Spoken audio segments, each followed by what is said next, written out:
Welcome back to another Arkansas football recruiting report with the one and only Otis Kirk. I'm Courtney Mims. Otis, we didn't have you on last week, but that's because you were over at Monster Camp checking out some big time recruits. Talk about what you were doing last Sunday. Well, I was over watching kids at a combine setting. You know, Braylon Russell was there. He did not participate in the camp, but kids like Brian Huff from Valley View, Joseph McVeigh from Earl, they did participate. They were very good ball players, have a bunch of offers. Brian Huff, of course, has an Arkansas offer, a bunch of offers, Notre Dame, Missouri, uh, Central Florida. Braylon Russell's a four-star running back who's going to make a decision on his birthday in June. Just outstanding. I mean, once committed to Arkansas, decommitted. Now, I think it's going to be Arkansas or Tennessee. I've talked about him. But all in all, I mean, Austin Dendy, there was a bunch of kids there, Courtney, and, McVeigh is one to keep an eye on as far as Arkansas offered. And there were several kids there, like Parker Glaze from Benton and others that I didn't even interview because I didn't have time. But I'll be seeing those kids. I'm going out in the spring. I'll be out of town this Thursday. Seeing actually several prospects at that school, not just one. But I'm not going to say where I'll be. I'll just be there because I don't want to learn other people, but I'll be there. I'm paranoid as Sam Pittman and the coaches, Eric Musselman and those coaches over there. Hey, it's all right to be that way.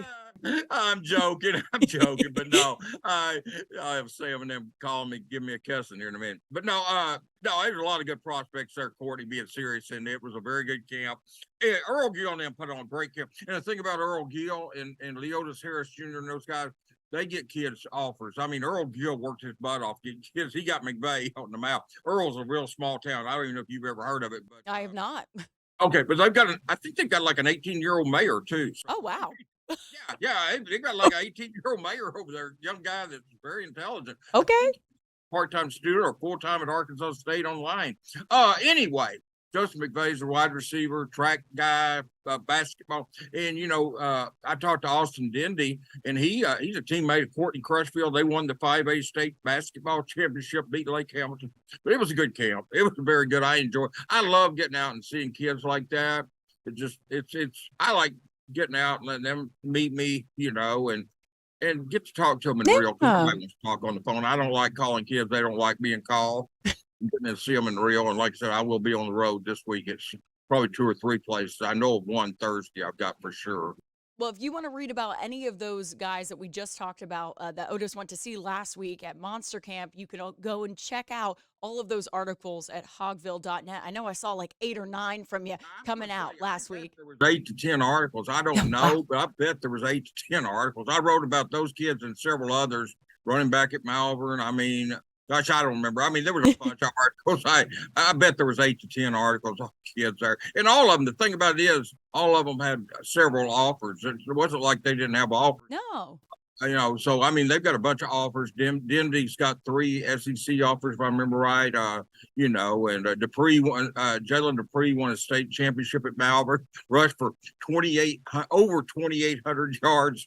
So these are all legit players. Some of them may not have Arkansas offers, but these are legit players that the schools are coming after. Yeah. So, and who knows, Arkansas might be coming after them as well. I mean, you never know what the needs might be. And I talked about Grayson Wilson on here, and people ask me, why are you talking about a kid that doesn't have an Arkansas offer? Well, he got offered by Arkansas. Yeah. I talked about Courtney Crutchfield long before he got offered. I saw him it wasn't the Monster Camp, but it was Earl Gill and them, Leotis and them had a 7-on-7 2 years ago. And Courtney was in the 9th grade then, and I raved about him on this exact show. And people, he doesn't have any offer. Well, he's got an Arkansas already committed now. So, I don't wait to see who they offer to talk about. If I see a kid that I know is legit talent, I think I've seen enough prospects. I can talk about a kid like Grayson Wilson, Courtney Crutchfield, and those kids before they get offered because they're probably going to get offered. Yeah. Otis, you're exactly right. But we have to move on to the next thing, which is transfer portal news, because that was huge this week. Even some coming out today. And this has been a back and forth thing on social media.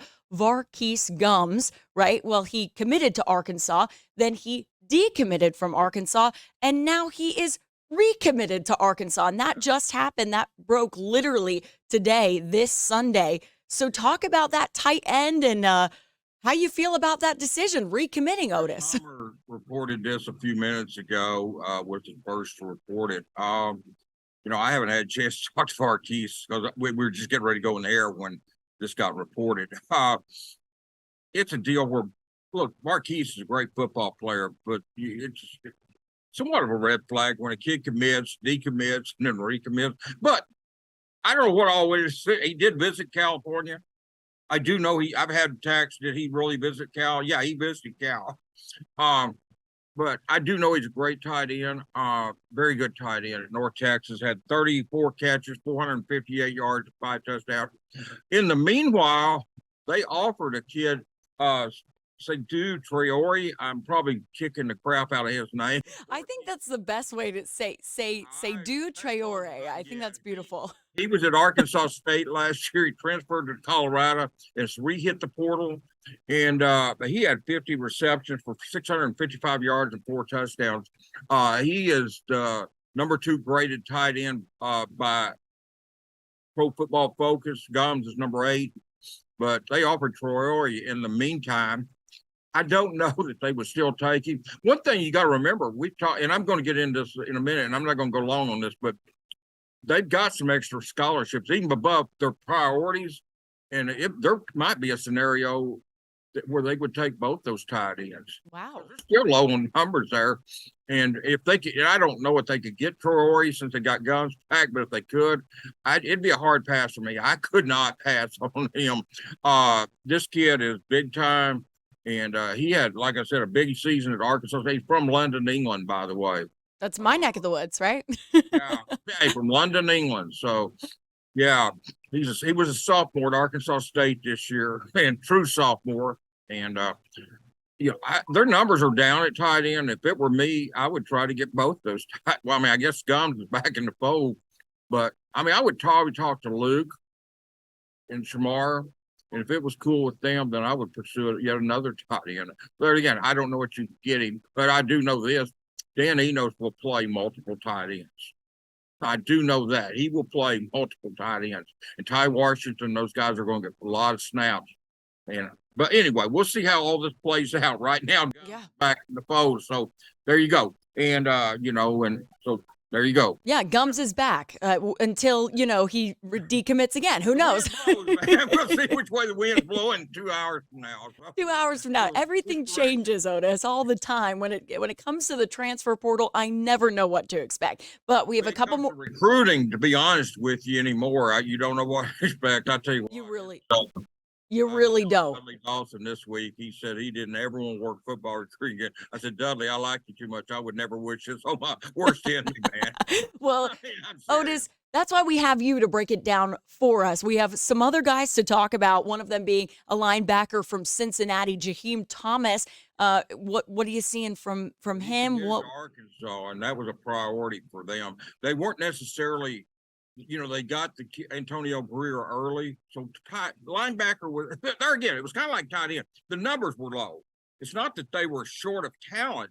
You got Chris Paul, you've got Jordan Crook, you've got Antonio Greer, you got Manny Powell, Caden Henley. You got the Fred. You got talent, but the numbers were a little low, and they very selective. And they went for the people that was fortunate enough to be at the Cincinnati game, which I wasn't. I was trying to die that weekend. But if you got to see Cincinnati play Arkansas, you saw Jaheim Thomas play, and he had 7 tackles, half a tackle for a loss against the Razorbacks in the season opener. So Sam knows exactly what he's getting. He coached against the kid for Cincinnati Bearcats that weekend, and I have actually seen film of the game. Since I got out of the hospital that time and watched it. So he is a very good line. He is 6'4", 245. He brings size that really you may not have there. I mean, he's bigger than the other kids. And I mean, there's a need. They have a need for him in the rotation, and that's a deep position. Michael Shearer, I'd be remiss if I didn't mention Michael left them in good shape at linebacker, numbers wise. I mean, talent wise, it was just the normal. You lost Bumper, you lost Drew Sanders, so you need to reload there some. But they have good talent there, and adding Thomas really helps them. He he had 70 tackles for the Bearcats, 25 solos and two sacks. So he will help our. We saw Antonio Greer in the spring. We'll see Thomas in the fall, and those are good additions to go with Brooke, Paul, and the rest of those guys at linebacker, Manny, and that. Definitely going to be a good addition. Let's switch over to the O line now. We're looking at a guy called Jaden Muskrat from Tulsa. What can you tell us about him, Otis? He was here this week, Thursday and Friday, for an official visit. I actually met with him Friday after he left here, and he's 6'3", 308, not 208, 6'3", 308. He played at Bentonville West his senior season. Here's a kid that was from Choctaw, Oklahoma, started on the defensive line, committed to Tulsa.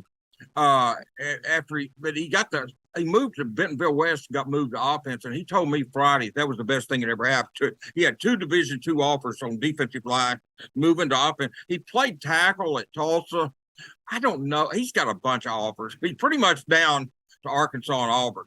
Well, that's great. I don't think he's going to play tackle at this level. He could. I think he's more of an interior player, especially if he's looking, which they all are. If he's looking to go beyond college and play in the NFL, I think interior player is what he is because of his height and talent wise, he can play anywhere. But the good thing about him, he's versatile, and he's someone that Cody Kennedy, Sam Pittman could lock in there and be very versatile if they can get him away from Auburn. So we'll see what happens. I think an assistant coach at Tulsa that recruited him and coached him is at Auburn now, so they may have a little. I asked him, you were only here at Bentonville West 1 year, and he still lives in Bentonville. His mom still lives in Bentonville. Wow. I said, or Centerton in that area. I said, did you get caught up in the hog hype, hoopla when you were here that year? And he said, not really. No. Not that much, because he was only here a year and he was committed to Tulsa. He came to a camp here, but it's going to be interesting. And you know what? One thing I think well is I'm good at reading these kids. Yeah. I can get a feel when I talk to him. I got absolutely no feel from him. I mean, okay. I can't read that kid at all. He should play poker. He could be on one of these networks, professional poker player, because you cannot read him. I mean, wow, I wish I could talk to him, Otis. I'd love to see that. I couldn't get a feel from that article, and I said, good, because I couldn't either. And I'm the one who talked to him in person. And so I couldn't get a feel for him. I don't know what he's going to do. You would think a kid from Bentonville West is going to Arkansas, but there again, he was only there a year. So yeah. I mean, from Oklahoma. So I don't know. We'll see. That's in Arkansas or Auburn. Now he's got a lot of other offers, but one of them will get a very good offensive lineman. Or if he throws a curveball and goes somewhere else, somebody's gonna get a good one there. He can play. Well, that's one, as we always say on the show, Otis, that's one we'll have to just wait and see on. We'll just have to wait and see what happens with him. But from what you're saying, sounds like Sam Pittman and Cody Kennedy could really use a guy like that. So I hope he does choose Arkansas over Auburn. We don't like Auburn here anyway, so get it.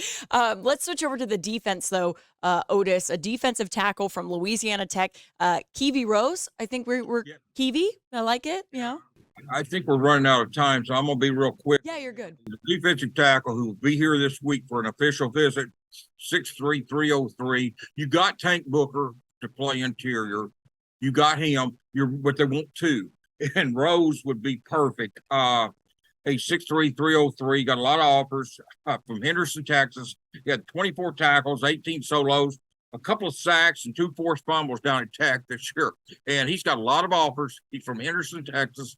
And that's a good area, that East Texas. I love those recruits down there. I used to spend a lot of time going down that area, Atlanta, Queen City, Tyler, Marshall, Longview, all that area down there. That's Henderson. There's a lot of talent down that area. Yeah. A lot of talent down there. A lot of it gets overlooked. And this kid did. He went to Louisiana Tech, but he's not overlooked now. He's got offers from a bunch of schools. If Arkansas can pull him in to go next to Tank Booker, they will have filled another need.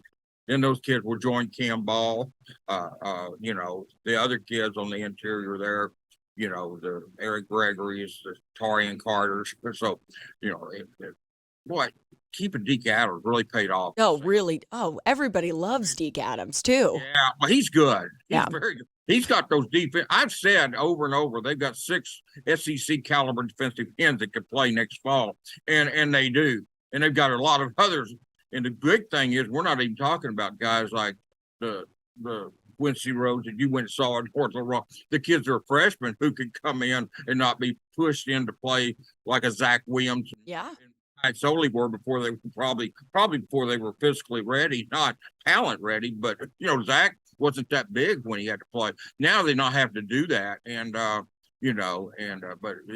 Zach is one of those defensive ends that I'm talking about, and he's gotten bigger every year. Yeah, he looks really big now. I mean, you gotta tip your cap to strength and conditioning and that new strength and conditioning coach, because he has made these guys look bigger and better. I even said that about Rocket the other day. I was like, man, he looks huge.